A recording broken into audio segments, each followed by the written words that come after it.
This is just a quick overview of how you can use the VoiceThread tool to facilitate close reading of both text and film.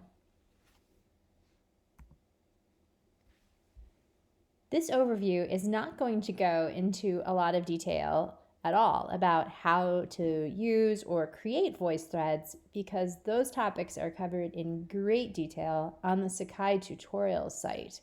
So if you go to sakaiTutorials.unc.edu, there's a word cloud of tags, and there's a voice thread tag near the bottom. It's one of the smaller ones, but there you'll find a list of tutorials, including getting started with VoiceThread, how to create a VoiceThread, how students can comment. So there are tutorials there for you, and also tutorials that you can guide your students to as well. So the first thing that I'm going to cover is annotating text, or doing close reading of text with the VoiceThread tool. So to create this screen, I used PowerPoint, and I took, in this case, a short poem, but you could do a passage, you could have whatever you want. It's good, probably to put no more than 2 sentences on a slide. And so you'll see I have 2 slides to cover this entire poem. And I saved these PowerPoint slides as pictures so that all of my formatting would come across clearly. Sometimes if you upload the PowerPoint, the formatting gets a little bit changed, and things like highlighting won't carry over. So you'll see that I started the students with some ideas of some things to focus on with arrows here. And the rest of the poem is here on the next slide.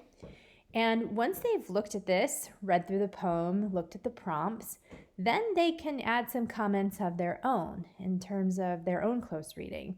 So there's a lot of options. So I've expanded this bottom window here so the students can do text.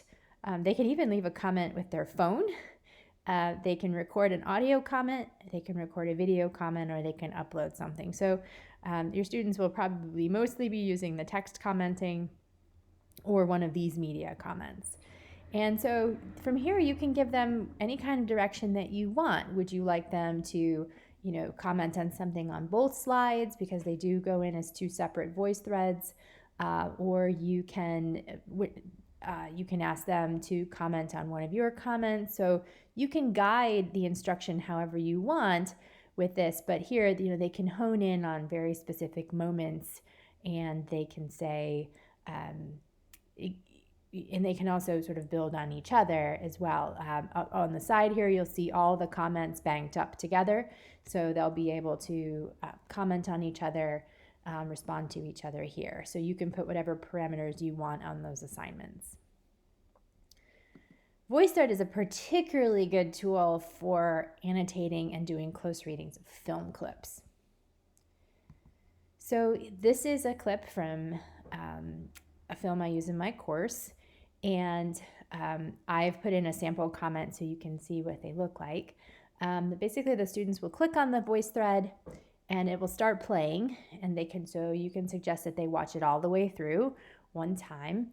And then they can go in and find a very specific moment and say, wow, there's something about what's being said here or the visual here that really jumped out at me. So they can just navigate their cursor right to that button there. They can click wherever they want to stop, and that it puts the comment in. So you'll see that little blue dot that corresponds to this section of the video clip here where I put a comment, and then they can see the comment here.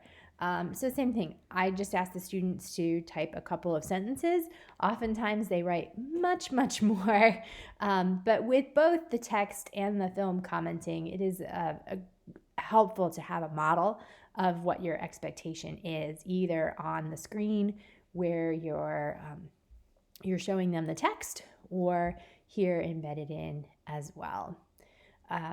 So I hope that's helpful. Again, the Sakai tutorials are great, and we're also available in the department to help with anything else that you need on this.